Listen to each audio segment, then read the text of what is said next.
Say, kids, what time is it?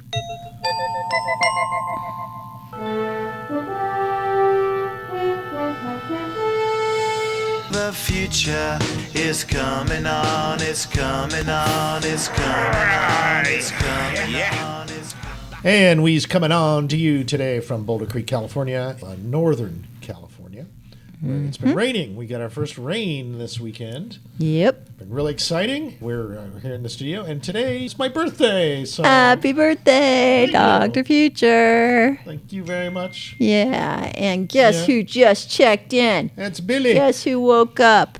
Hi, Bobby. How did you know? I overslept. I'm still on Welcome Hawaii back. time. I know, all that flying. I bet your arms are tired, huh? Yeah.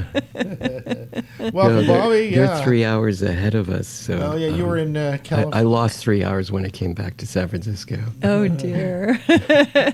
So, That's great. When and you're you want ready, to say hi there, you wanna say- Richard? Hello. Happy All birthday, right, Al. grab your speaker. Happy birthday, Al. Thank you, Richard. Thank you very much.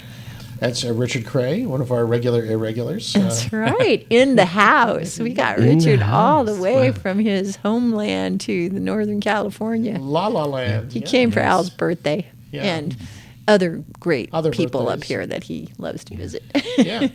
And Richard's on the show today, not because he's a great singer, which he is, but because But that's not why he's on the phone. that's not why he's on the I show. mean, on but the show.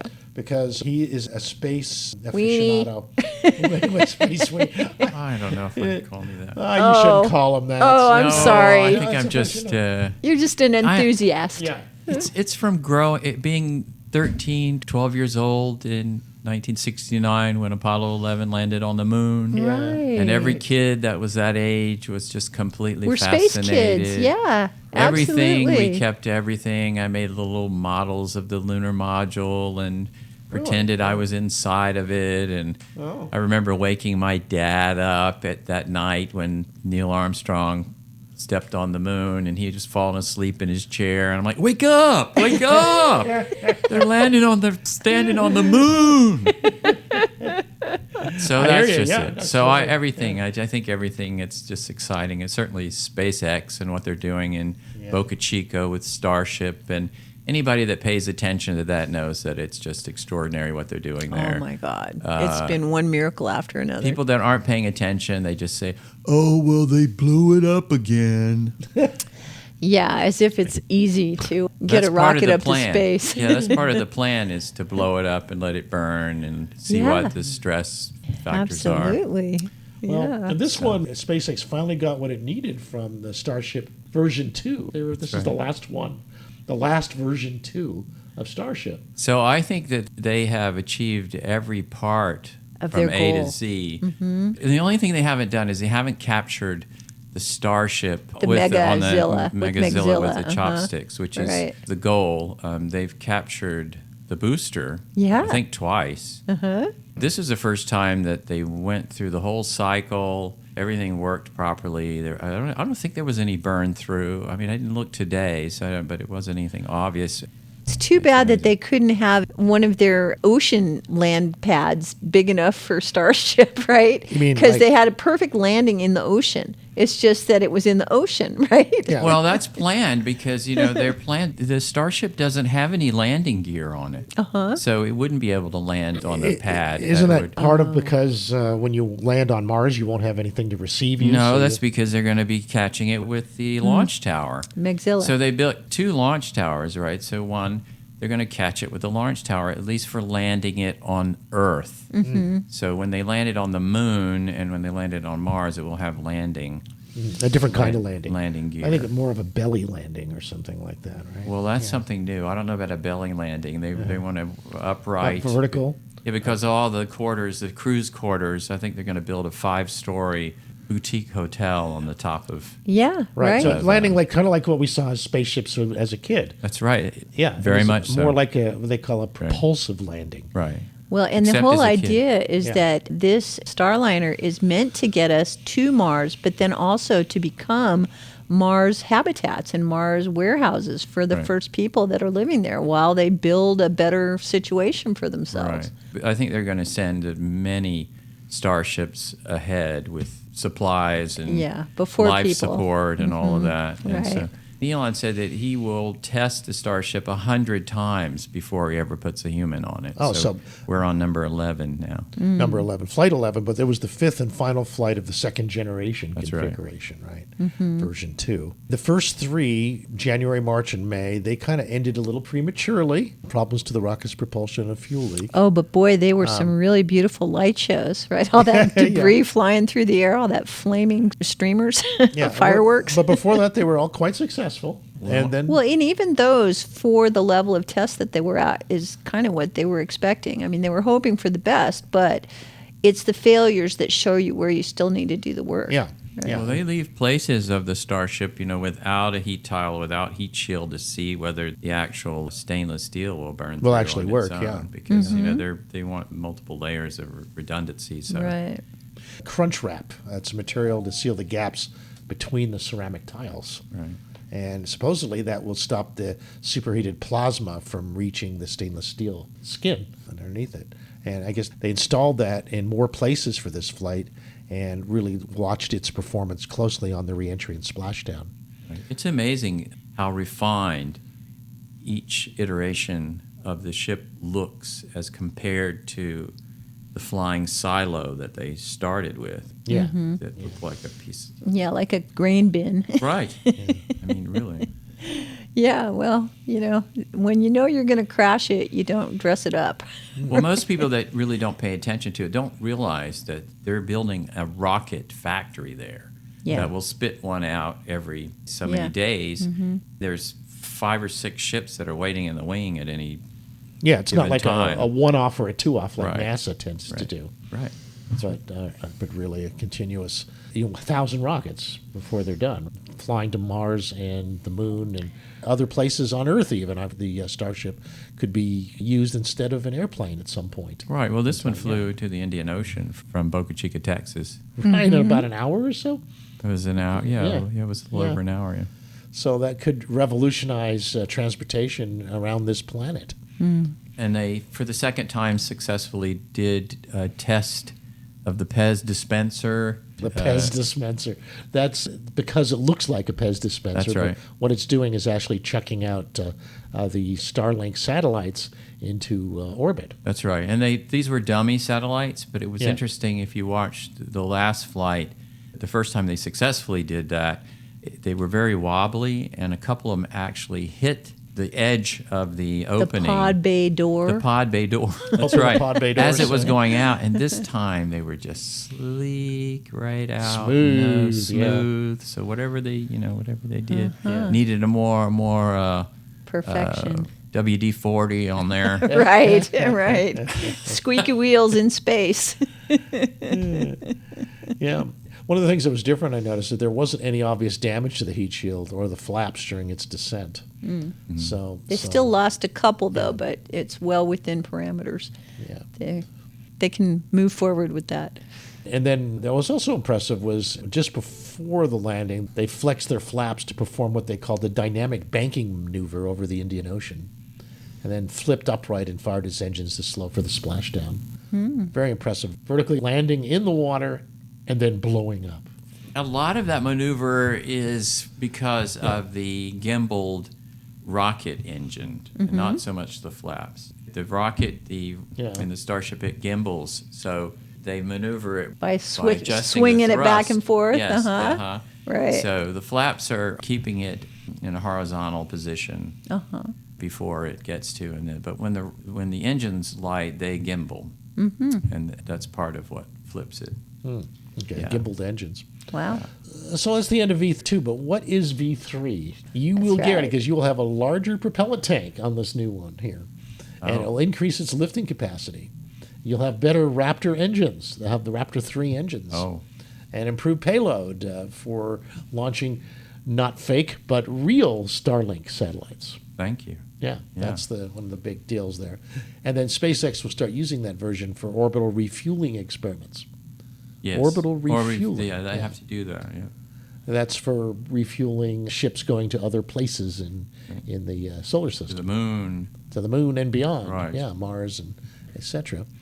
It's a crucial enabler for low Earth orbit. It's a long-held goal for the company, the refuelers.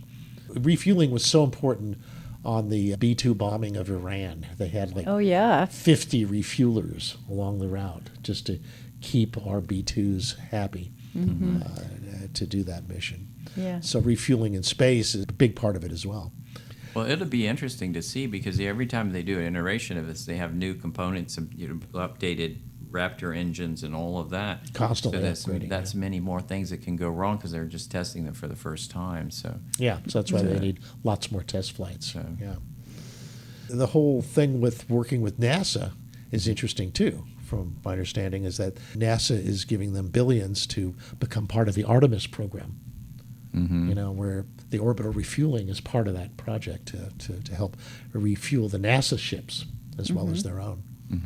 NASA wants to see this happen as soon as possible for their Artemis lunar landing, which are coming up. But in order for any of that to happen, this new phase, this V3 phase, has to be working. It has to be working well. It has to be flying reliably. It has to fly often.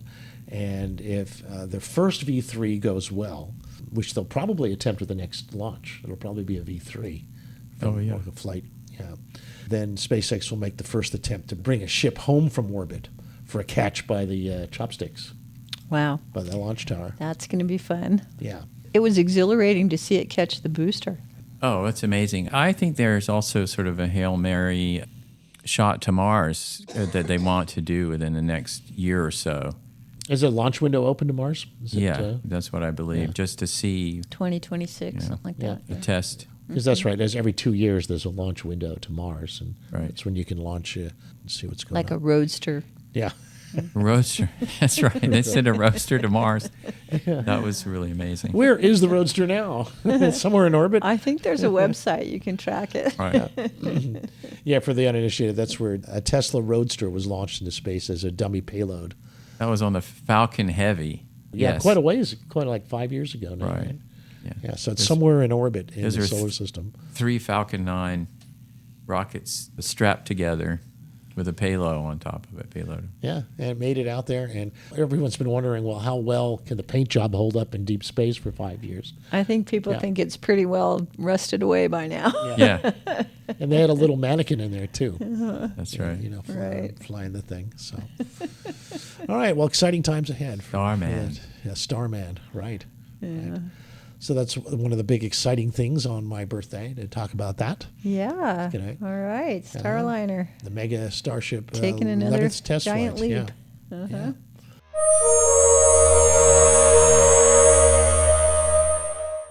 We were supposed to go with Bobby and Katya out to the To the Farallon Farallon Islands. Islands. The Oceanic Society. We're going to go see the sharks and whales and whatever Yeah. was out there, and the Farallons. Oh, right. But the weather But we was got just yeah. rained out. Right. Gosh. We got hurricaned out.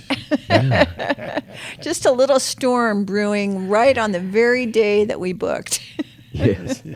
I mean, we booked months ago. So, I know, yeah, I know. we didn't It's the understand it classic was gonna- thing. It would have instead of a 3-hour tour. No, it's a Yeah. 7-hour tour, but who knows if we would have made it back. I appreciate the Oceanic Society for giving us a chance to reschedule. Yeah. And if all goes well with that, we will be doing it in a couple weeks. Yeah. Yeah. Right. Right. Yeah. Right. Got it. I look forward to it. Yeah. Yeah, it's going to be fun. Even in October, we still get some beautiful days. And Yeah. Like if Windy, our little wind prediction app, is accurate, we got the best day that week. Yes. yeah. No. Instead, we were in the Silicon Valley trying to rescue my drone. Oh, yeah. Tell was really people fun. Oh, about yeah, what your happened? drone Well, saga. There was a Libra party for some friends On Sunday. On Sunday, at this beautiful mansion in Saratoga. I had this great shot of the party, the dance party, in front of the pool. I was zooming out with what we call an up, and away shot with the drone, where you zoom out from the drone and it backs up and gets higher as it's backing up. And you start to see the mansion and you see the dance floor, then you see the pool, and all unfolding before you, and then the beautiful neighborhood that it's in, and then boom, and a bunch of deciduous branches. redwood branches As it descends descends in the spiraling, tumbling, turning till it gets to a resting stop with a great view of some more redwood branches. yeah. That's kind of like beautiful. You know, like that sudden change in emotion, very quickly, and I was very happy then depressed. Yes, instantly. it took you a good 48 hours to get a smile back on your face. No, yeah, it's true. I mean, we went. I mean, You that were very ended, bonded with that little drone. that ended the party for me right there when it crashed, and I didn't want to disturb all my friends that were having such a great time at the party. And so you lost yourself in the trees looking for the drone. No, and I had a few people come by to try to help me. Probably the most helpful was Dan Kotke. And Dan came by, good buddy, climbed the fence of the neighbor's yard to look over there to see if he could see it. Yeah, you guys had a real bonding Yeah, it experience was. around It was a the hard fence shared to loss climb. of your drone. Yeah. It was, and then I recruited you. Yes, Mrs. Future. I was there Sonny, and because the I'm next a very day, sympathetic partner. we got a big ladder on the roof of our car. now we're talking about. Wait a minute. Let's clear the slate here. Yeah, okay. Even though I came over at the party, Yeah. poor Alan was so distraught he doesn't even remember that I was there helping him while he was trying to listen for the sounds that the drone could make. Oh, yeah, And yeah, it makes we a were nice standing under trees trying to sound for a figure out while. which tree it was in, and of course this was also during the live band, so it was a little hard to hear Yeah. 30, 40 feet up in the tree. Yeah. The beeping sound doesn't work too well when there's a loud band playing simultaneously, right. and you only have half an hour power Yeah. to find your drone. And Alan couldn't even conceive of the idea that if he waited until the party was over, and I maybe even conceded. when the light was getting dark, maybe he'd be able to see the flashing lights on the drone before the power went out. No. He was in desperation mode, and he and the drone were having like their last conversation, buddies forever. So- Like, where are you, buddy? I'm coming. I don't want to leave you behind. And the drone would say, beep, beep, beep, beep, beep, beep, beep. Listen, when a drone gets stuck in a tree, you can't turn it off. Oh, uh-huh. Yeah. Oh, I see. You have a limited time. Oh, okay. So no point waiting. No, you can't remotely turn. That might not be a bad idea to put it on sleep mode remotely. I think DJI should consider that as a potential improvement for future software. To save your power until you can. Oh man, if see you it could and hear remotely it. put drones into sleep Yeah. mode, that would totally change the whole Ukraine war. Sleep So, mode. but- yeah. Yeah, but it would cause it to crash if it was actually flying, which it thought it was. You know, it was on, and it thought it was. I tried to take off from the tree a couple of times, but it wouldn't do that. Well, because it was upside down. Yeah, it was the wrong angle. But I couldn't turn it off. I could not. It had a really good Yeah. view of the trunk of the tree Yeah. and the Well, no. leaves between Well, where it was and the trunk of If the it had tree. the trunk of the tree, I'd be happy. We didn't even see the trunk of the tree. If we could tell which tree it was. That's the other thing, is we couldn't tell which tree. So I like the idea of the beep on the drones. I like the idea of the light, but neither of those work when A, it's a noisy band playing, and B, it's bright sunlight. You and also need can't- an escape hatch that can like blow some kind of little blast to take it from where it is and give it a jolt to try some other location. That's not a bad idea. Though you never know. Drones just never know where they're going to find themselves and what kind of tree, whether it's a bush. It can be a lot of things. So it's really hard to prepare a particular escape technology. Yeah, I little checked. AI. I checked with the AIs, and they told me that some people like to use a big stick. Thank Right. you, AI. Yeah, big Wow. stick. Fishing rod. Ladder and a big stick, which is what we did the next day. We did a ladder Actually, and you did it. Didn't you do Yeah. it at the time? No, I didn't have a big You stick. didn't have a big stick. So we Yeah. came back, we came home and spent the evening going through the frames. Oh, actually, Alan was afraid he had lost the video, that precious video that he was so happy with until it crashing in. Well, there. But But it was he- cached, and thanks to DJI, they do give you a cache of whatever your drone is shooting that you can access remotely, not necessarily just on the micro Yeah. SD card on board. Yeah, so you that was lost the really micro great. SD I was card, but very you happy had the about that. cache on your phone. Yeah, I was able to ascertain that. We were able to look at GPS maps of where it was, and Yeah, we had narrowed it down to about 2 or 3 trees just based on this one frame. While it was falling, we could see clearly out to one of the neighbors' yards, and we Yeah. could really deduce Yeah. where to look. We could see their grapevines. I think Norm, your brother Norm, had the best suggestion for retrieval, which was the trained monkeys. monkeys. The trained monkeys, Trained monkeys, yeah. Trained monkeys. From Yeah. that go up into the coconut. Yeah, trees. Yeah, maybe that's true. those ones That's that they had on the Righteous Gemstones. Yeah, right? right. Yeah, Baby Billy's trained monkey. It was it wasn't Baby Billy's. No, it was the brother of. yeah. Everybody forgets his name. It's like the Star Trek guy with the yellow shirt. He's like He's always getting hurt. the husband of the daughter. Well, you were thinking about having one of your other drones with a claw go up there and fly opposite and try to. Oh yeah, that's claw a it great out. idea. Claw, Let's yeah. lose both drones and the claw. Yeah. Okay. The claw's a great idea if you're on a roof and you need to pick something up. Yes. But No, in a but- tree, you can't get right above something. You know, it's full of branches. Just to get back to the story here, okay? Yeah. It's like Alan, of course, the party was over for him the minute that shot went so bad. But I enjoyed the rest of the She party did. and tried to keep him cheerful and did what I could to help him listen and look for the drone. But we realized when we went home we might just have to, part with it. We might have to just let it go and get over it. And instead of that, we spent all night trying to figure out which tree it was in, even though we knew that there's not a real good way of getting it out of the tree, even if we figure out which tree it's in. Redwood trees, really fine But, trees to climb in a dream that night, I figured out that we could strap dream, a really? giant ladder to the roof of the car, Uh-huh. and we could bring a shorter ladder to prop up against the fence because Daniel had gotten stuck like on the wrong side of the fence while he was trying to look for it. So we went out there like a couple of Avengers or something like that. We woke up the next day and went back to the party, even though it was over. We interrupted our friend who wanted to, instead of us being there looking for this drone, she was planning to be enjoying herself in her hot tub naked, but she put up with us for 3 hours of her little vacation. Yeah.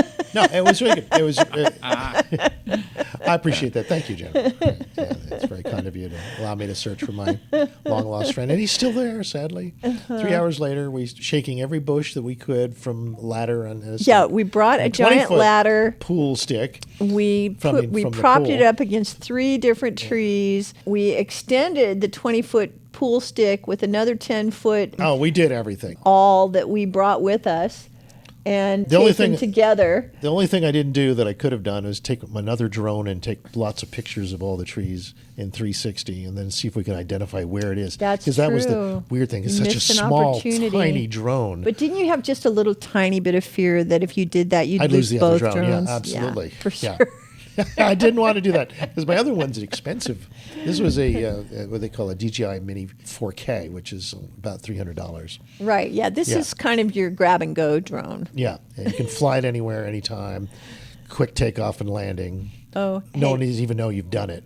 I Sorry, bought one ads. of those. Oh, you did? You got one of those? I did. Yeah, I haven't opened the box yet, but you're welcome to take it over to Saratoga Oh, if you want. yeah. And see if we can push the Yeah, find the other one. if you could fly above the tree and maybe look down and have it take pictures of those 3 trees, you might be able to find it. Yeah, maybe it's worth another day of my time.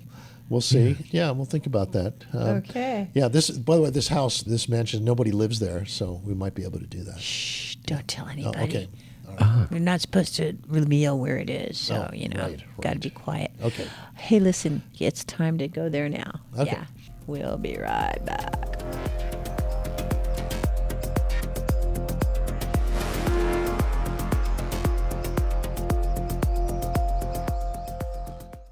Please continue to hold, and he will answer your call in the order in which it was received.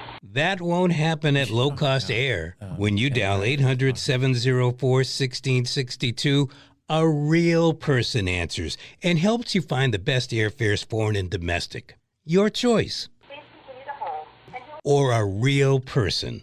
Low cost air. 800 704 1662. Low cost air. 800 704 1662. Get hooked up with affordable cannabis at your neighborhood Hook Outlet dispensary. We have locations in Santa Cruz, Capitola, and Watsonville. At each Hook Outlet, you will find unmatched low prices on the Hook's unparalleled selection of top quality medical and recreational cannabis flower, vapes, drinks, gummies, and concentrates. The Hook Outlets are Santa Cruz County's best source for the finest cannabis at the lowest prices. See for yourself. Stop by any Hook Outlet and say hi. We'll see you there. HookOutlet.com. Attention content producers. You can have access to a complete digital media production facility at Satellite Co-working and Digital Media Studio on SoCal Avenue. Easily rent video and audio equipment, a studio with green screen, editing suite, and audio booth, all at can't say no rates. Schedule a tour to see for yourself at satellitecoworking.com. Mention Santa Cruz Voice for 20% off your first reservation. The wife says the boat's gotta go, no problem. Stored at Anbar Self-Storage in U-Haul, easy off Highway 1 by the airport. 24-hour security for cars, boats, and RVs. Stored away at Anbar Self-Storage in U-Haul in Freedom. You made the products, now you have to deliver. Anbar Self-Storage and U-Haul has the moving vans, shipping boxes, and packing materials you need to deliver them. Easy off Highway 1 on Airport Boulevard by the airport. Anbar Self-Storage and U-Haul in Freedom.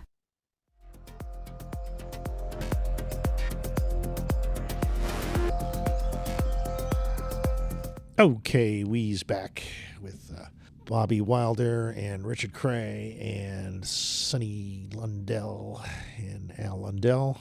One of the things we're going to get a wrap up from you, Bobby, on what happened in Hawaii. Wow, it was Kailua, Oahu, on the small Oahu Island. The Oahu Island. That's where Honolulu is. You're about half an hour from Honolulu. Yeah, we were staying at Rick's place. His dad has had this. It's been in the family for like 45 years. Yeah. It's really an amazing place. It's like a resort. It's like a small mini resort with 20 bedrooms. Yes, it is. Yeah. And it rents out they rent it per month. So it rents out for anywhere from like $160,000 to $280,000 a month. Holy moly, though, that's a resort. Yeah. They have tennis courts, swimming pool, jacuzzi. Yeah. And it's right on the beach. So what's amazing is they have this beautiful lawn that goes like 100 yards out to the beach. Yeah. And then it goes down to the beach after that. But when you're sitting inside the house and looking out, you don't see anybody. And then it makes this steep dip down to the beach below us. Yeah. And there's people there because it's a public beach. Yeah, because in Hawaii, beaches are public like they are in California. It's really paradise. It's definitely the best place I've ever been. And then Rick told us on the second day we were there, we went to the north side of the island, and we had shrimp. There was a shrimp truck out there in the middle of nowhere, and hundreds of people out there just for this shrimp truck. And then on the north side, there's the Ritz-Carlton Resort on the beach, and that was amazing. Before we went there, we saw Pipeline, which is the most famous surf spot in the world. Yeah. Yeah. And Katya took some lessons, right? She's like getting ready to surf the pipeline. Well, she didn't. It's a little big for her. So, and then we went to another Waimea beach just to the north of that. You see anybody using drones to shoot the surfing or anything like that? Yeah, I did see some drones out there, and there's definitely photographers out there. And wherever you go in the restaurants or so, you see these amazing surf shots. You know, I think some of them were shot by drones, or else somebody with a very long lens shot these beautiful surfing photographs. You were there for vacation? Weren't you originally going to try to get some project going there as well? Or? Yeah, I brought along Sasha with me and Katya, and we were going to meet up with other people on this project, but they couldn't make it at that time. So we just vacationed. I see. So it ended up being a vacation. With Rick, Yeah, it was great. It was the most relaxing, with no worries, nothing to do. What I understand is that you had this big retreat pretty much to yourself, just you and Rick and Sasha and Katya. Yeah, that's right. That's it. Jan did come a few days later, his wife. Jan and Rick Lukens. Yes, that's right. That's great. Yeah, we talked about 3-Eye Atlas. What's the update on 3-Eye Atlas? Well, we have more evidence that it's doing more crazy things than we expected. Uh-huh. It's spewing out different materials at different times when it shouldn't be. And so it seems like it's controlled.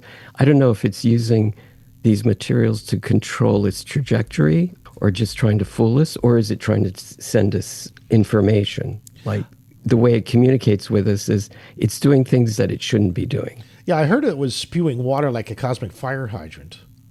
Yeah. And then it was also spewing out cyanide. It was kind of pulsing it at different times when it shouldn't be. You think it was cleaning the latrines on the spaceship? Maybe that's what it does. Yeah.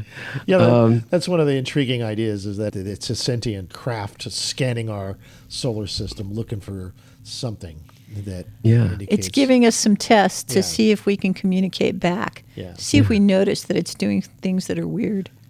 Jan is psychic. I think when we first met her, they were talking about, at the time, I think it was like 2005 or 6, when I saw both of you there, but they were talking about DNA activation. So now they're talking about that again. All of a sudden, that's back in the news, like what's going to happen in October and And so November did Jan and have December. some thoughts on this? Yeah, she feels like we're coming to this, where portals are opening up, where we're coming into a different dimension, you know, and it's a raise of consciousness and a frequency change. She's into frequencies. There's these higher frequencies that we're going to lift up to. Do you think this has anything to do with the peace in the Middle East that's been unfolding? You know, that's very interesting. I think before we can get to that level, we have to resolve a lot of the wars that we have here now. Well, that seems to be what's going on, like the resolve. Yeah. Yeah. Our prez says it's the 8th war. Yeah, 8 out of 9. Just one biggie left. Yeah. That never should have happened. Is it possible that somebody is so good at dividing people can also combine people? Create the opposite as well? It looks good on television. Yeah, it looks good on TV. Yeah, it's a good reality show. That's interesting. And the psychics, there's April that puts out April Elizabeth? Yeah, April Elizabeth. And Elizabeth April is her name. Okay. There's other ones, Ella Ringgold, I think. She's very interesting. There was one that I saw last night that they're all coming out. There must be dozens and dozens of these psychics, but they're all talking about Three Eye Atlas right now. Mm-hmm. And Jan for you. I don't know if they're listening to each other or not, but they're all saying the same thing, like we're coming into a new age here. Mm-hmm. They have a timeline on this? Well, the astronomical timelines are the closest approach to the Earth of Three Eye Atlas is going to be December 19th. Really? So 2 days before the December winter 19th. solstice. Yeah, Brother the Norman's 19th. birthday. All right. Yeah, it's the closest approach to the Earth. Right now, it's going to hide behind the sun coming toward the end of on the 29th is one of the last days before it starts shooting behind the sun. And then it's supposed to do all kinds of things. It could change trajectory. It could decide to get closer to Jupiter when it comes back out. Also, March 16th is when it's closest approach to Jupiter. So all the spacecraft and cameras that are going around Jupiter right now, they'll be pointing at that in March 16th. Okay. On this topic, there's one of the guys that we've been tracking regularly is Avi Loeb, Aviloeb, who is the head of the Galileo Project, founding director of Harvard University's Black Hole Initiative, and the director of the Institute for Theory and Computation. And he's a very wonderful scientist who is open to the idea that we're not alone in the universe, but he sticks to the facts. Yeah, he tries to stick to the facts. He said, well, open to the possibilities, so that's why he's looking at all the anomalies. And he does a regular column in Medium, one of the ways in which you can get information out there in a text form if you want to do blogging. Yeah, it's a writer subscription database. And he has a new thing every few days. His latest thing is about the gravity of the Atlas, Three Eye Atlas. Ooh, what does he say about that? Well, scientifically, he's looking at the idea that it's rotating and that it takes 16.16 hours to rotate.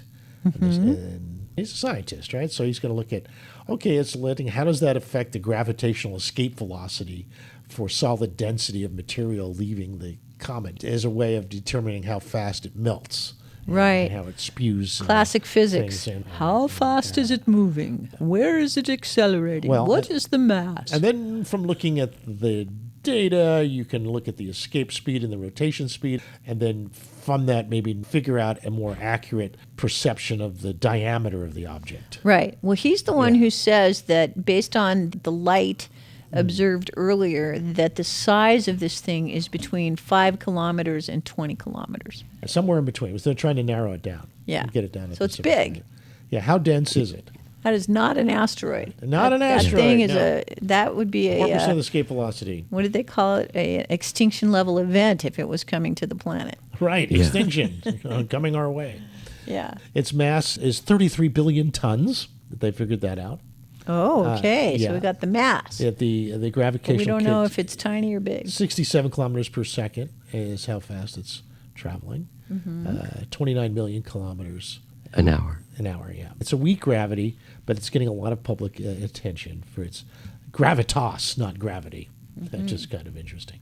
Okay. So anyway, that's you all know about the gravity. That's the latest article in Medium. He speculates about whether or not it's, if it were a ship that were intelligently guided, what would it do to collect information about our solar system? And it's doing a lot of those things. It's going by a lot of the planets fairly closely and getting a nice scan.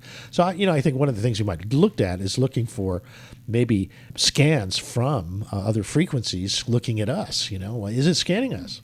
And if so, is it using LiDAR or some unknown alien technology that we clueless about? And also, I haven't heard anybody comment lately on the fact that there was a coronal mass ejection that seemed to be aimed right at it. Yeah. And nobody's been commenting on that. No. And I think... It didn't seem to respond. It was like, yeah, hi, son. We know you know we're here. No, the weird thing about that is that when we've seen a coronal mass ejection hit a comet in the past, a comet's tail, it causes it to waver and maybe get might wafted put away. It out. Wafted away for a few seconds, like blowing a candle. Yeah. But in this case, nothing happened. Yeah. So does that mean that it really is a tail, or maybe it's just a projection of a tail? Or maybe it's a spaceship, and it's Yeah. just got some force. What did they call it? So The propellant is pushing it, Yeah, and it doesn't care about the coronal mass ejection. but could it be a fake tail? Could it be a projection? And to answer that question, we have Gregory Panos on here, who just joined us, who is an expert in, hey, Gregory, who's an expert in virtual reality and synthetic concepts like So do you think that it's possible that the comet could be 3I fake? Atlas comet is a virtual projection that our whole planet is just picking up from simulation? I think it's a cosmic coccyx bone. That doesn't really communicate to me. What are you talking about? The coccyx bone. Coccyx bone.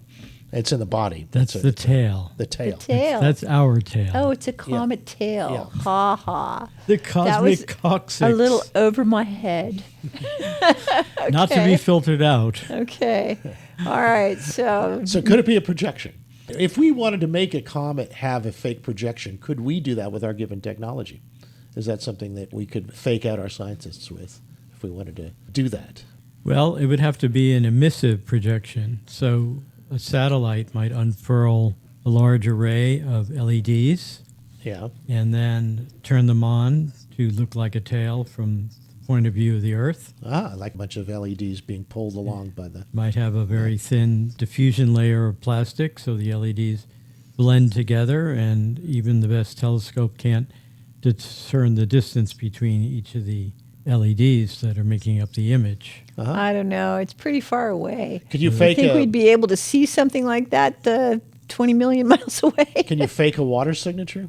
They launched a satellite quite some time ago, and you could pay money and have an image of yourself put on the satellite, which had a display on it, and it would cycle through the images. So if the satellite was ever discovered by aliens or landed on some other planet or something, it would play back one of the images that people sent to it. It's kind of like an update of the cosmic record, but in a digital form with images. Right. upload yourself. Yeah, Richard paid the $20 or whatever it was and put up an image of himself. And All right, talking about social media. That was kind of their fundraising thing. It was a Kickstarter, and it was one of these CubeSats. And I guess his picture and however many other donors decided to pay $20 to have their picture up, got put into the stream of images that were projected on the little display of the CubeSat. It reminds me, we ran into something like the Maker Faire along those lines with Mark Rober's satellite project. Did you hear about that? You mentioned virtual reality, and there are quite a few really good programs for astronomy in virtual reality. Universe Sandbox might actually have updated the information about all the recent comets and Universe flybys. Sandbox, that's where you could kind of build your own solar system. You can actually, and put different planets in. It has lots of presets of actual solar systems and phenomena that have been validated by the scientific community, and then you can use those as examples and modify them, or you can start from scratch. Put galaxies close enough where they start to attract towards each other, and then you can increase the timeline to like 100 million years a second. Light years per second, or 200 or a billion light years per second. And you can watch the galaxies actually swirling in real time as they mesh together and they fly apart and they mesh together until they become a ball. Wow. And then they explode. Great. Yeah. I think what I remember from that is it's pretty real time, right? You can sort of build your own little solar system, not even world, environment, and then animate it and speed it up and see what happens when it collides with another solar system. In full 3D, all surrounding you. The problem is it's a very compute-intensive simulation, and it needs to run on a really high-end gaming system. Yeah. And the VR headset is tethered to the gaming system. It's not anything that's happening locally on the VR's hardware. Yeah. It's just something that's an observing device looking in on the simulation running on the high-end machine. The more complex stuff that you put in it, the more you see how your machine starts coming to a crawl, no matter how powerful The machine is not yet up to simulating the entire universe. Darn. All of our simulations, even the simulation of a single human cell, would take a massive supercomputer. Yeah. You get very close to maybe 10%. No, there's a reason why nature created us with billions of brain cells, because brain cells are way more efficient than silicon chips, even to this day. It's just that it's distributed in so many people that it's hard to get it unified. Well, the emulation of brain cells in supercomputing technology is very dependent on internetworking. So each GPU or CPU that's networked together to make a large machine, each little node has to talk really, really, really fast to each other node. Yeah. And they still don't come anywhere near the efficiency of the human brain. Neurons. By clock time, the human brain neurons talking to each other is actually really, really slow. Mm-hmm. But the mass of cells that can actually sort of signal each other together at the same time and then sort of completely reconfigure themselves is where the secret sauce is. So unity trumps efficiency, huh? Yeah. Apparently, yeah. Cool. That's great. Gregory's been here upgrading my Windows machines. He's not a Mac guy. He's a Windows guy. And doing a great job with it. And now I'm able to do virtual reality tethered to my main Which Windows is so machine. much more fun than trying to get your Gives me a lot more standalone VR headset to do things. And Yeah. while you're in VR, you're just this glitch to other people. Yeah, I'm a lowly Oculus 2 user, and Oculus 3 looks promising. It's worth the upgrade, and Greg's going to help us with that. And I understand there's a big software upgrade on the Oculus 3 systems now. And yet, Meta is simultaneously going for the XR world, the Meta eyeglasses, the Meta approach. Are you going to experiment with those two yourself? Do you think there's a future at the eyeglass approach as opposed to full virtual reality where you're basically putting yourself in another world? Not me in particular, because I really enjoy quiet and silence and solitude. Mm-hmm. So wearing something that's constantly telling me that I'm being messaged, unless I was planning something with a lot of people, I can't see a situation where I would need to know in real time every single little thing that's happening. I think if I get older and I lose my memory and my ability to spatially locate where I am, something like that, or my hearing, it would help me a lot by augmenting the senses that I have that are not as diminished. That's where it's going to go. The older population will adopt this stuff sooner. Yeah, I think so. I think my mother liked her Meta while it lasted. It was really good because... Yeah, till the microphone went out. Yeah. Stopped working. You're for very dependent on the gear, man. It's very helpful for if you're blind, especially, and just begun to get intelligent on this thing. Anyway, we got to go to a break. We'll be back after the news. Thank you, Greg, for the conversation on this. And who knows what we'll be talking about when we get back, but it'll probably be interesting. We'll see you in a few minutes. We like to think. Yeah, we like to think so anyway. Okay. Yeah. Now take over Santa Cruz Voice. All Let's right. hear about the locals. Okay. Be right back.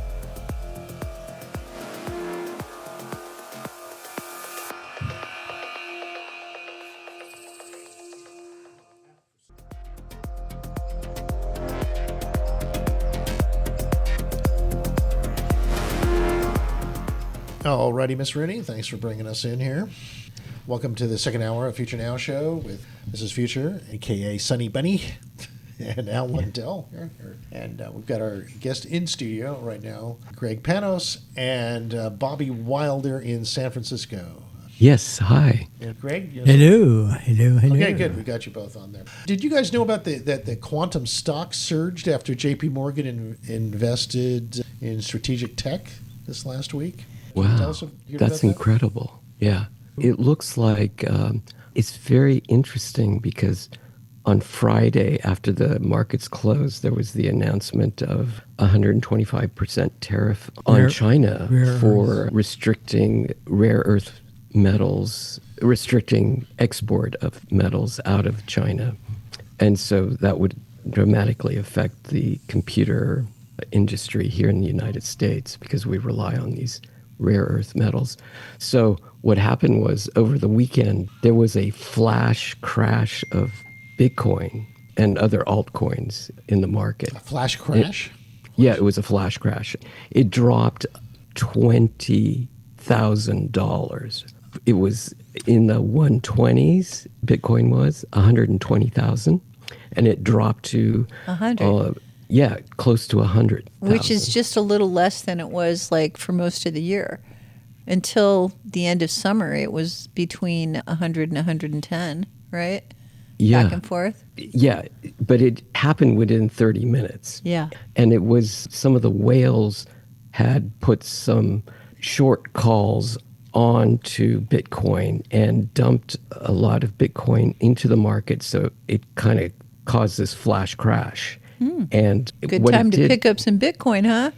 Well, it's not just to buy the Bitcoin. It's to wipe out the people that had a stop loss when they were buying on leverage for Bitcoin. Oh. So if the price dropped below a certain price, they would lose their investment, right? And so the whales could pick up on that investment, if they sold that contract to these ETFs. Yeah, don't be predictable, people. If you're going to do a stop loss, don't make it the same size as everybody else, Well, 10%, if it goes to 12, you're in trouble. Well, D-Wave Quantum ended 23% higher. Yeah, well, that's today, because then the markets opened up.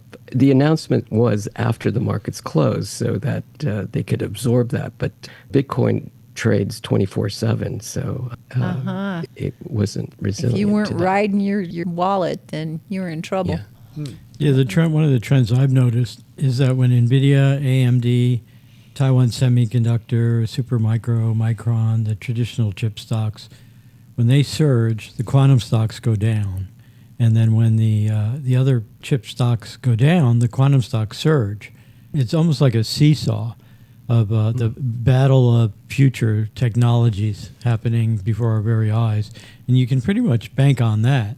Occasionally there's news like IonQ or Rigetti or D-Wave, come up with some new little trick or advancement that allows them more qubits or less error. Then the stock goes up 10, 15% in a day and hovers for a while and then slowly sort of sneaks back down again to where its level is. But if the chip stocks go up all of a sudden, there's no real reason for the quantum stocks to go down other than the sort of zeitgeist of the Well, what about retail the hedge market, funds? Where the retail market basically thinking, oh, these aren't a good bet because look, the other ones are going up. So people sell off stuff like that. Uh-huh. There's a good blogger about the quantum stocks called the Quantum Bull. It's a young guy who really covers just the main quantum stocks. There's about half a dozen. There's 3 majors. Every day he posts something and talks about his holdings and what he's buying and selling and other ancillary to the quantum stocks, other smaller stocks. So he's definitely worth watching. I think if you had put all your holdings in quantum 6 months ago, you would have tripled your money in 6 months. But you would have also seen it go up and down by 10 and 15 and 20%. You might have tripled your gray hairs too, huh? Within 3 or 4 days. If you were watching it every single day, you'd wake up with stomach pain and headache. And So you'd say it's a fairly volatile stock. yeah, for a day trader, it's volatile. But this guy day trades this stock. I think something based on quantum should be volatile, just intuitively.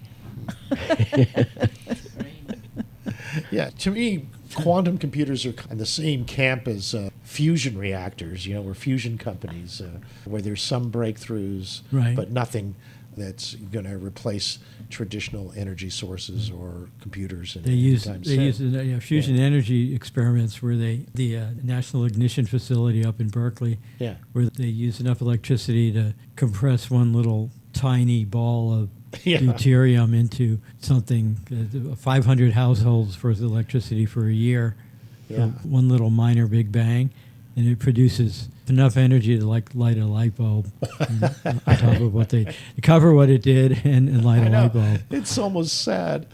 I know. It has so much potential, though. Right. I mean, to create a miniature sun that we could actually use for power and energy and light. And For mini solar heat. power. Yeah. Oh, my goodness. Don't get too close to those big magnets, kids. No. So what are the big quantum stocks? Arquette, D-Wave? Rigetti. Rigetti yeah. Yeah, they were up 23%. They're in Berkeley. Yeah, Rigetti, D-Wave, and IonQ. IonQ, yeah. Do you think they're ever going to be blue chip? I think they're going to be 10 times their value within a year and a half or two. Because, look at Kurzweil's rule of accelerating change. If you watch these stocks, you read what they're doing every day after day, their R&D and their breakthroughs. Every other month, they're doing something that they didn't think they would do for years. They're solving it. Well, how big are these companies? Like 100 people? No, probably maybe 1,000 here and there, maybe 100 to 200 to 1,000. They're not very big. Of course, you're battling with IBM. It has a huge quantum division. And then Google, which is basically, Google's buying one of everything. So they buy a Rigetti, they buy an IonQ, they buy a D-Wave machine. They've got them all stacked up. A lot of their experts from quantum are from the Santa Barbara area, UC Santa Barbara.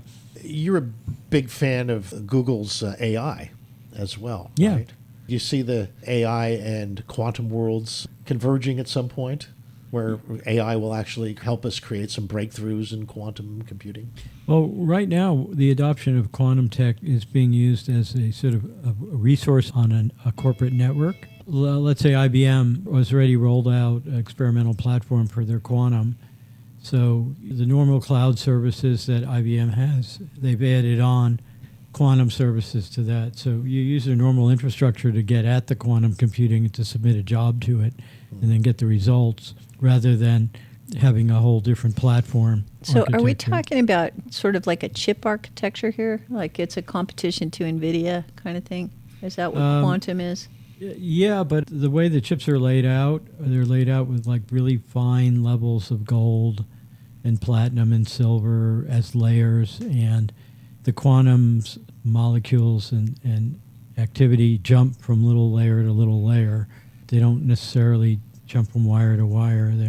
They're more like a phenomenon at a level which is completely at a nanomolecular level. It has to be a super cold environment for any of this phenomenon to emerge and to be controlled. The number of qubits is increasing, but some theorists think that even the maximum number of qubits that we would ever be able to achieve is not enough to break encryption from like circular encryption with Bitcoin and other things like that. Other people think that even with a small number of qubits, the right way of programming them could break any encryption very easily. So there's sort of this doom and gloom, overhead for the crypto market and for the defense industry that relies on reliable encryption tech, where someone with a really smart quantum computer could break that encryption. Already they're finding that AI is determining evolution of quantum technology beyond the human ability to calculate and figure out and predict what's coming and what needs to change in the quantum landscape. So ChatGPT has already optimized GPU architectures for like the NVIDIA GPUs and other chip technologies like the tensor chips that have been developed for inferencing that Google has created. The AI that's running on these chips is actually figuring a way to re-optimize the programs that are running on the chips, and they're getting better performance out of them without necessarily upgrading the hardware. It'll probably be the same thing for quantum. Well, in the quantum world, last February, Microsoft unveiled its first quantum computing chip called Majorana 1, and Google announced their breakthrough chip Willow late last year. Right. And what's interesting with this rally in quantum computing after J.P. Morgan entered the game is that the bank said it would invest up to $10 billion in companies across 4 areas: supply chain and advanced manufacturing, defense and aerospace, energy tech, and frontier and strategic technologies. That's where it includes quantum, the frontier and strategic technologies. Yeah, I think the real sleeper, which you didn't mention, is hydrogen power.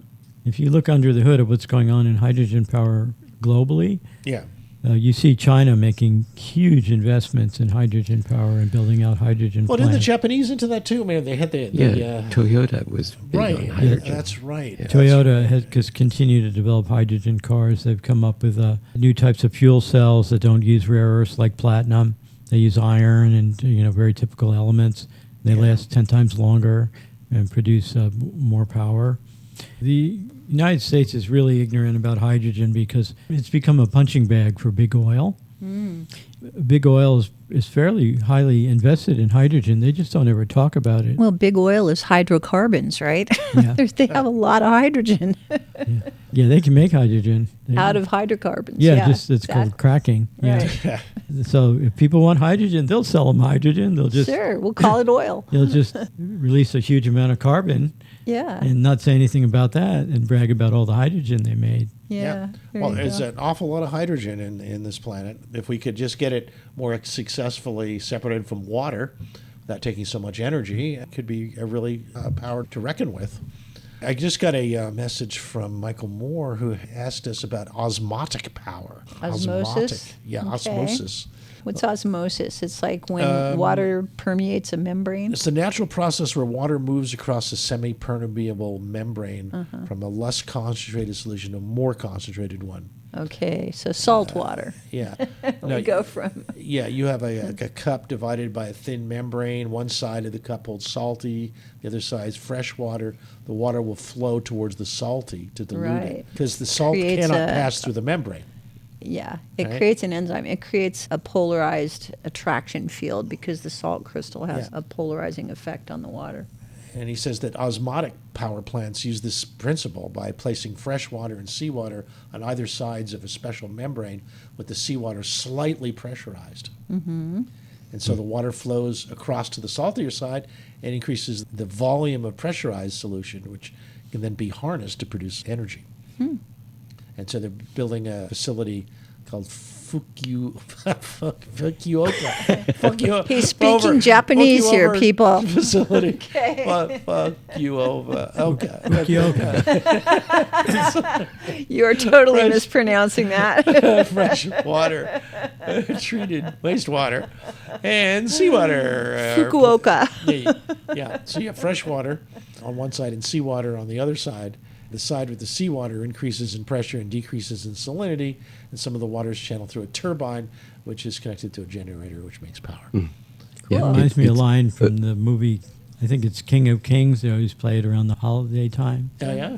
Osmosis, osmosis, osmosis. Sorry, lost, caught, never heard it, never heard of it, but I'll take your word for it. Yul Brynner, turns to and says, Moses, Moses, Moses. Oh, okay. Uh-huh. I think we should explain just these abandon jokes this to her, joke. yeah. No, this is in the category of if you have to explain it, don't even bother to start. The Ten Commandments. That's what it was. Okay. It's a Moses, famous- Moses, osmosis, osmosis. Okay. Well, I've got one under my kitchen sink, reverse osmosis. Oh, you have reverse Water. osmosis. So Yeah. that's water and a filter, right? Yeah, it filters A pure micron water filter. out of city water. Yeah. Right. But it doesn't filter it into salty water. It does the opposite. It does have this brine that comes out, and it's used as wastewater, but it's highly filtered already. So But, it takes the salt out of it. yeah, and chlorine. Mostly. Right. This yeah. other one is taking hydrogen, I guess, or power out of it and using this salty water to create the motion of the clear water that allows them to harvest the hydrogen. Yeah. We're always working for how to crack water with least Energy, electrical. with the least Least energy, wasted right. energy. Because Right. because if we could, that's a lot of hydrogen that's right there. Yeah. Well, in terms of osmosis, the Australian University UTS is working on that. They're going to be utilizing a salt lake near New South Wales and Sydney that can be used as a resource. Mm-hmm. So you have the salt lake on one side. It's not just a little cup of water; it's a salt lake. Right. Yeah. So Seems talking like about a lot of power. Seems like this is kind of familiar. I think Jonathan Trent was talking about being able to cultivate salt water and create electricity from it and run the AIs, Yeah, he was kind of into that, but it's part power of plants. his work. Jonathan Trent was a guest we had on NASA scientist who was, interestingly enough, who's an expert in exobiology and looking at how life might evolve on the other planets, in particular looking at their environment. Extremophiles. He was fascinated with extremophiles. Part of his work today has to do with a more efficient use of the amount of heat generated by all these new data centers that are being built up everywhere. They take a huge amount of energy to power. You might have noticed that. A lot of articles, and even 60 Minutes has done pieces on that, about how the Grok, for example, the new AI from XAI, requires a separate power plant just to run it, just to run the data center. Yeah, every time they want to license a new AI facility, they're insisting that they also create a new power generation facility with it. So this has a whole ecosystem associated with the power. You need to cool it, for example, and that in order to do that, water is often desirable, but the water gets heated to a very high temperature, like 110, 120 degrees sometimes. And then that heat can be reclaimed in different ways so that it turns into electrical power. Right. And how do you reclaim the heat? And one of the approaches the biology folks like to think about are what's something called a bioreactor, which uses heat to create energy. And 120 degrees is great for biology. You can really split water using like algae and various microorganisms that just Are extremophiles that can extremophiles. enjoy that temperature. Yeah. So we have a bioreactor associated with the data centers to help create energy from the byproducts of the data center, i.e. the heat and the water. Right. So ecosystems, whole thinking in terms of entire ecosystems is part of the lessons there. How do we light the volatile aspects of water? How do we turn it into power?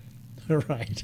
Well, another side effect of all this is that all these processing techniques used to extricate energy leave behind waste materials that can be further processed for rare earths and other things that are just at a lower level in a lot of these initial things that are being processed, like seawater, for instance, that are too difficult to mine rare earths out of seawater directly. But when you create these brines and without having to filter any of that stuff, you could go through a secondary process to extract gold and platinum and rhodium and distill all the trace elements.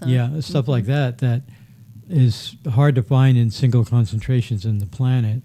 But what's happening in the United States is they're discovering rare earth deposits in places where they can mine them and make us less dependent on China, who made a substantive move towards creating business around mining rare earths around the planet in the China mainland as well. And the United States was just happy to just buy all that stuff and trade other things for it from China as long as they had abundance. And now the minute they decide they want to rattle their saber with restricting rare earths, we're stuck with our pants down. We're not ready to supply the rare earths that we need for our own chip factories. We're getting closer. Double the tariffs on them, which caused the stock market to spike downward on Friday. Right. The Salton Sea has been determined to be one of the largest lithium deposits in the world. Yeah, so he's forcing us to develop our own resources. resources. Just a matter of just gearing up the processing to extricate the lithium from all the various salt compounds, and we'll be a formidable world power when it comes to providing rare earth materials. Or distributing the resources more. I predict independence within about 5 to 8 years. Yeah. That would be nice. I think that was one of the original ideas of nanotech, was that we'd be able to disassemble molecules wherever they are and reassemble them into new forms that we need without having to go all over the planet to get stuff. That's a little further out. That's when we master fusion and are able to utilize energy on a massive scale. But in the next half hour, we're not going to quite solve that problem. However, we have a number of stories. There's right now we're going to go to a break. Yeah, right? We're going to go to a break. There's some scientists have reawoken some ancient microbes from permafrost, and we're going to look at what happened there. There's a satellite swarm that's discovered a very strange weak spot in our magnetic field. We're going to look at that a little bit. And a huge hidden aquifer off the U.S. coast that could rewrite the future of the global water supply, which might be really relevant to this type of conversation. And with that, we'll go to our break, and you hear us from our local sponsors, and we'll be back in a couple minutes. Hi, folks. Warren Knox here of Knox Roofing. I do have some names to share with you that truly are important and distinguished. Names like GAF's Master Elite Contractor, Owens Corning Preferred Contractor, Duralast's Elite Contractor. What do all these titles have to do with you? It means when you hire Knox Roofing, you will be hiring the best in the roofing business. So call Knox Roofing. You won't be disappointed. Call Knox Roofing at 461-0634 anytime. Thanks, folks. I've got a question for you. Do you want a lower car payment just by making a phone call? You know, most people buy a car and they pay whatever the car dealer says their interest rate is, and they forget about it and make payments. But did you know there is a secret in your contract that allows another company to refinance any car payment to try and lower it? It's true. There is indeed a company out there that knows the ins and, more importantly, the outs on car loans, and they know how to lower your current car payments. It's easy and fast, and you could have a lower car payment next month. Make this free call right now and find out if you could lower your existing car payment. Call the Car Savings Hotline right now. The call is free. Call now. 800-471-4435. 800-471-4435. 800-471-4435. That's 800-471-4435. Treehouse dispenses not only the finest cannabis products, but information to those who want to know how to use cannabis for maximum benefit. Hello, I'm Jenna. If you would like to know how best to use cannabis, ask your friends and neighbors at Treehouse Dispensary, 3651 Soquel Drive. If you're 21 plus with a valid ID, no appointment is necessary and the information is free. Order online at ourtreehouse.io and pick up at our drive-thru. See you soon.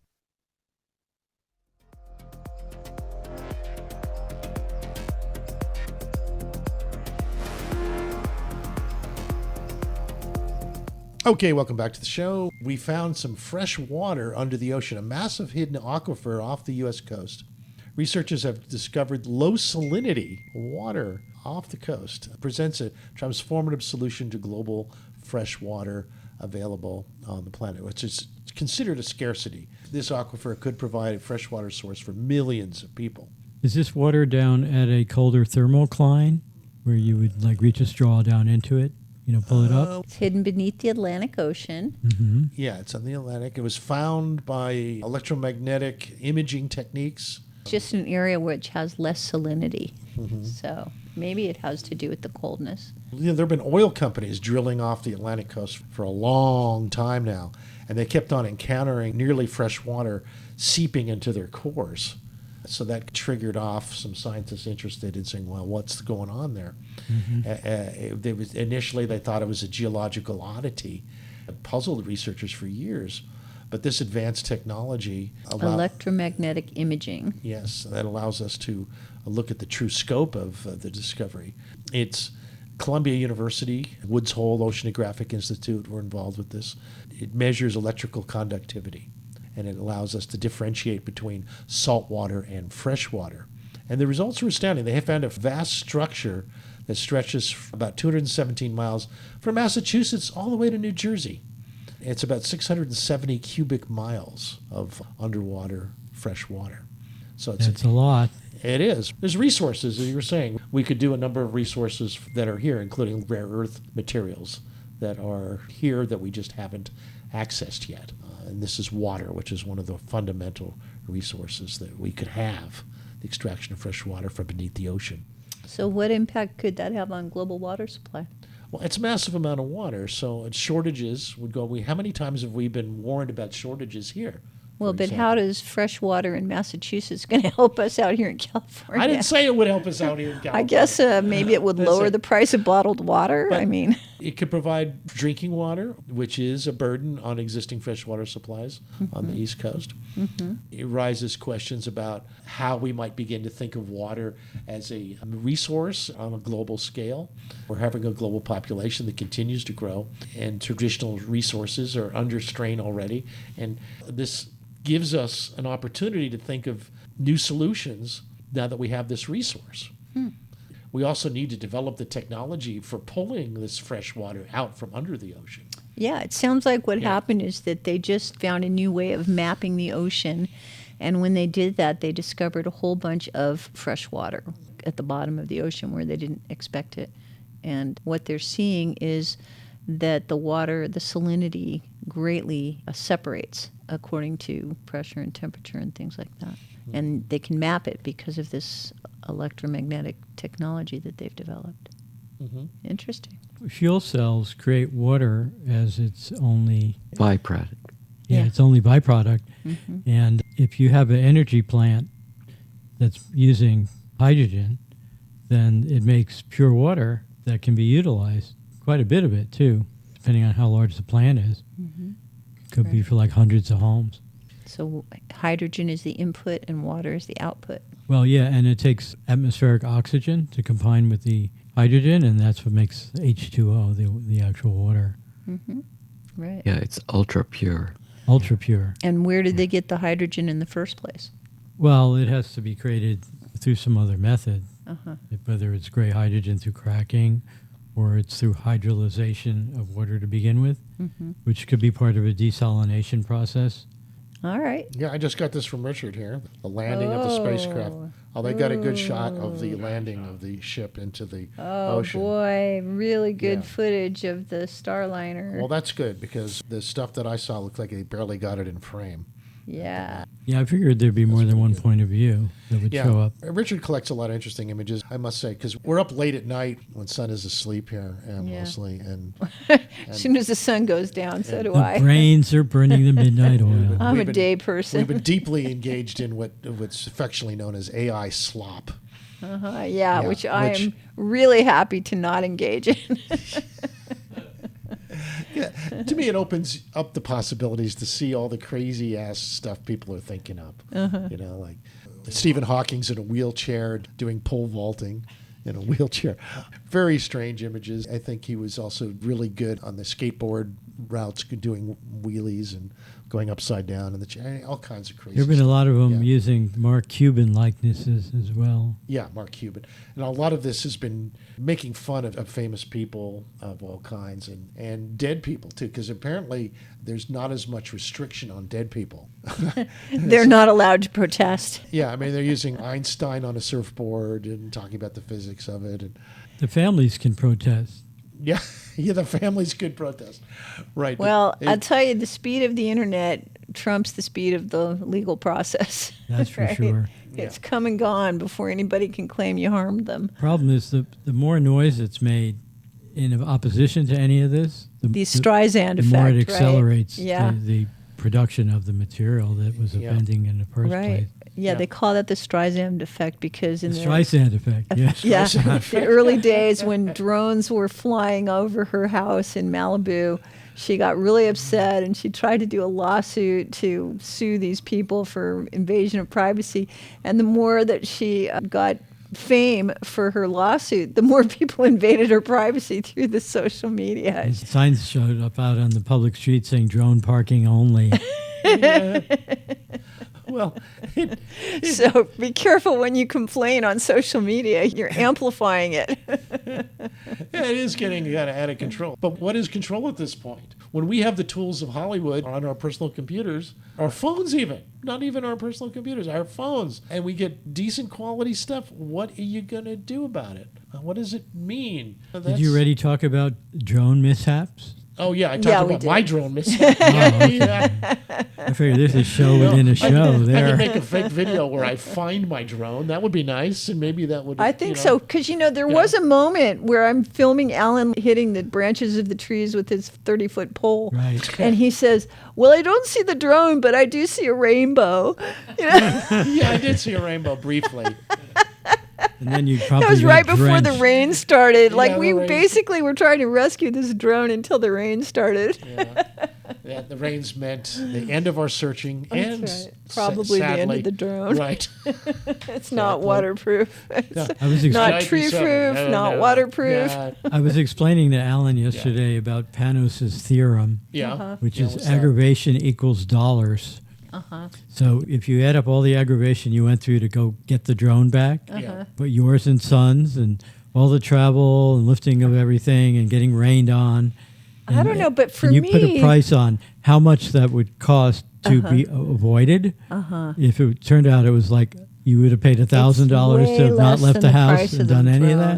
that, then it was worth, See, Greg, I have $800. to tell you Son's theorem of why we do anything. Like, why bother, right? Yeah. Oh, there's a fun Because quote in it. there was very little anxiety for me at any moment of this whole process, except for my concern for Al.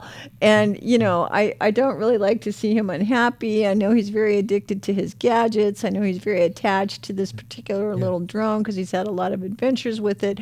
But for me, the whole thing was like, well, drones get stuck in trees. Oh, well, Yeah, right. That's how much anxiety I had about it, right? I think the most creative element. Yeah, she didn't really freak out about it at all. Actually, nobody got hurt. No, I But it- kept a sense of humor and I embraced it like an adventure. That's true. Like, we're going to go out And it here was. like Don Quixote Yeah. and we are going to resist drone. this windmill. Yes, because we didn't.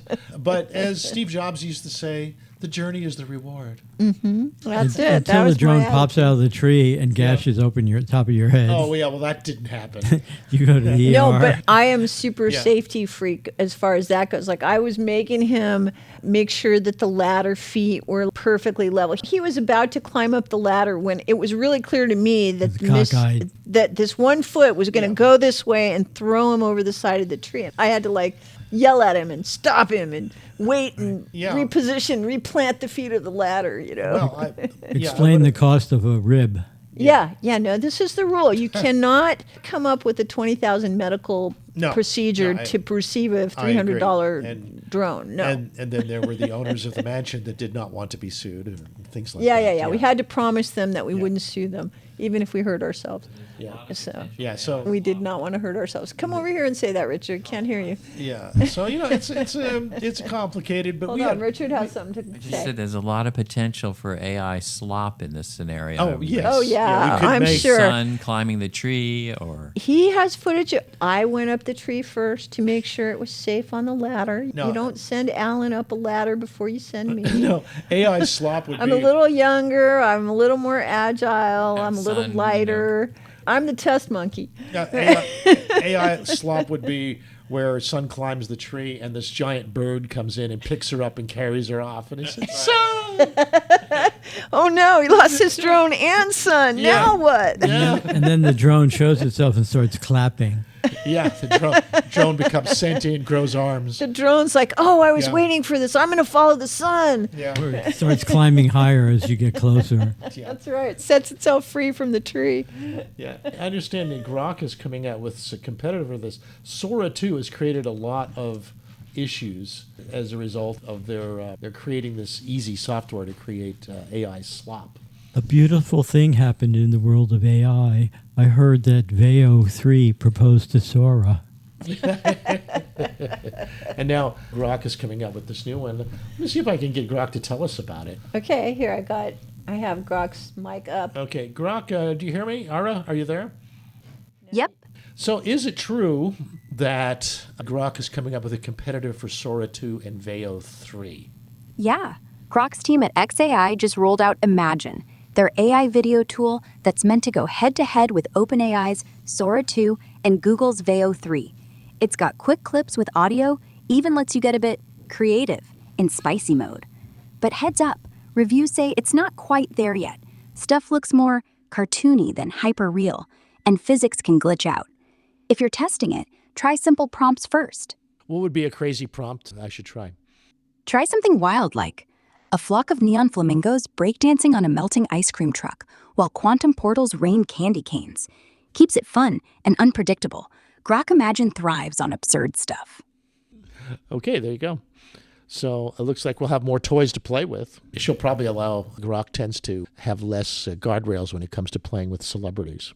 Though it brings up another interesting issue is that if you want to create really creative video content and you want to use celebrity voices and such, there are a number of packages away from the mainstream guys that can do that you can run locally on your machine. Greg has turned me on to some of them. One of the classic ones is called Replay. Replay AI. Yeah. Now, from what I can see, it will allow you to clone your voice, anybody's voices for that matter, very quickly, and then have them speak whatever you want them to say. You do the speaking yourself first. You'll say, "This is Rodney Dangerfield. I was in the line at the cashier with some rat poison, and the cashier asked me, do you want a bag or do you want to eat it here?" And you do a joke like that. Or you put on the accent yourself, then the AI can more accurately translate that into Rodney's voice. By Yeah, using didn't a you do model of something Rodney. like that? I did. Greg I did something like that. Oh, well, I was going to yeah, say, I've been Greg using did it for that a with year. Richard's voice, What'd you say? right? I've been using it for a year. Yeah. I had Steve Jobs call up Daniel Kotke and wish him happy birthday. And anytime anybody comments about a celebrity where I know there's a voice model, I'll go online, I'll find the voice model, and then I'll send them a message in that voice. So I had Walt Disney make a happy birthday message to a friend of mine who used to work at Disney, things like that. Yeah, it's quite remarkable, and that's inexpensive compared to Yeah, well, it Labs runs locally, so you don't have to upload anything to the cloud. There's a website that has thousands of voice models that other people have already created from available speaking material by that person. Yeah. So you just download the model one time, and you can use it over and over again. The model's right there, ready to be applied. Right? So one of my favorites is Arnold Schwarzenegger's voice model. But of course, I have to talk like Arnold before I give it the audio to process in his voice. So I do a very lousy imitation of Arnold Schwarzenegger. And then I run the model, but I apply his voice model, and it sounds exactly like him. Wow. Exactly. Wow. So that's... Maybe Maria Shriver might hear a difference. That's about it. Hey, you guys just reminded me in terms of really fun AI voices. Al, didn't you get a really great birthday card? You should play your little birthday card from Norman. Yeah. That was let's really do that. fun. And let's also, I had just queued up here Rodney Dangerfield piece. Okay, now people, you have heard this before. No, not this version. Not this. Robo's Got Talent, but we have changed the voice. And we did slightly improve the jokes, right? Would you say? Of course, the jokes don't have a punchline now. They have a punch me in the mouth line. All right. Okay. This is a Rodney Dangerfield that lives in the future. He's doing a galactic But comedy he's really routine. Roddy Glitch. And we tried using Replay for doing his voice. See what you folks think. Does this sound like Rodney Dangerfield or what? They're bad jokes, but they're future jokes. Here we go. My circuits get no love, I swear. I pitched a joke to a human comedian, and he said, "Buddy, your delivery's so stiff, You make a Roomba look charismatic. Now my humor algorithm's in therapy. I did a show for a hive mind. Halfway through, it interrupts. Your binary banter is so dull, we're switching to a screensaver. I asked my AI assistant for a confidence boost, and it said, "You're 1 in a million obsolete models." I get no love. Hey, Glitch, your circuits get no love? More like your circuits get no upgrades. I tell you, my battery life's so bad, I went to Jupiter and ran out of energy before I could say, "Take me to your leader." No love from my own power cells. Hey, Sparkplug, your set's crashing harder than a spaceship in a wormhole. I got a new paint job to look sleek, but some asteroid called me a shiny trash can with delusions of grandeur. No love, not even in orbit. One time I performed on a space station, and an AI heckler shouted, "Your jokes are so bad, they violate the Prime Directive." Oh. I told a joke on Pluto, and the ice worms booed so hard it froze my circuits. You might as well reboot me now. Okay, there you go. That was a contest we did called Robo's Got Talent. That's the first comedian up on Robo's Got Talent. And that was Roddy Glitch. Roddy Glitch. Not the real Rodney Dangerfield. think? Roddy Yeah. Glitch with his own original jokes. So I used Replay. I took a bunch of videos that I had of my mother, and I put them all together, and I edited out everything except for my mother speaking. I extricated the audio from the video file, and I used that as a training set for Replay, and I created a voice model of my mother. And then I created dialogue to introduce speakers and topics at a conference that I spoke at, the SIGGRAPH, in 2024. Yeah, you brought your mother back to life, right? Yeah. And I used another program to take the audio and a photograph of my mother, an AI photograph, and have her speaking visually. And so we would show the little video of her introducing each of the speakers, and then when there was a big topic change, she would discuss the topic, talk about the topic. And my source audio was me speaking, doing a bad imitation of my mother, as best I could remember. Once I employed her voice model on it, it sounded just like her.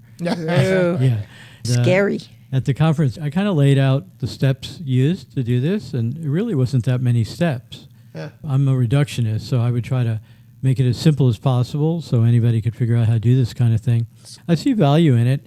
I mean, certainly if a loved one has passed away and they've since had grandchildren or great-grandchildren and have kept diaries or any kind of written material or letters. Yeah, virtual ancestors, man. You get Brave new world. You get the one member of the family who has the best fake voice imitations of that person and have them read that material and then apply their voice model of the loved one that's passed on. And then once you have output, then you have your great-grandchildren, meet their great-grandmother or grandmother. Do you think the AIs will be able to get close to the person's personality and sensibilities? Yeah, but the more information you give them, the easier it is for them to create a sort of average approximation thereof.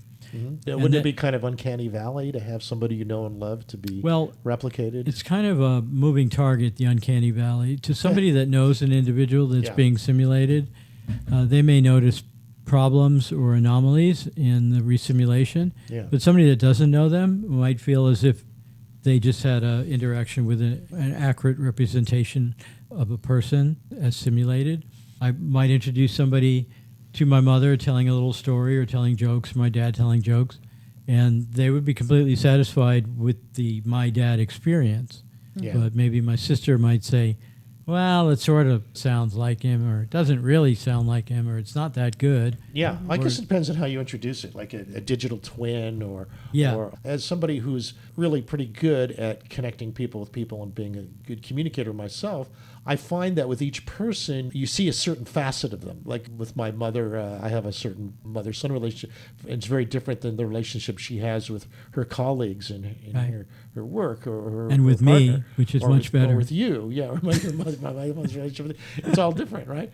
So how could these models possibly consider that in the equation of how we all connect based on the nature of our connection? It's context and situational awareness. Yeah. So if the model has situational awareness and then it also has context, it helps it a lot with the personality simulation. And speaking of simulation, I just got this birthday greeting from my brother Norm about a song that was done for me by a famous singer. And I wanted to just play you a few seconds of that before we go here. Check this out. All right, here we go. There it is. Okay, tonight only, Al's birthday.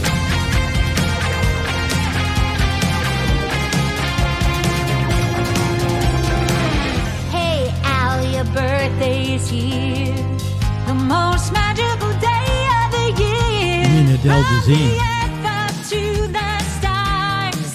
We'll celebrate who you are. We're shouting your name. We're gonna praise you forever. Put up your name in the sky. With cookies and cakes of perfection. Happy week, everybody. Thanks for listening. Thank you, Greg. Thank you, Bobby. Thank you. Yeah. And thanks to Adele Dazeem for that lovely song. Yeah. Yeah, that's it. Adele Dazeem.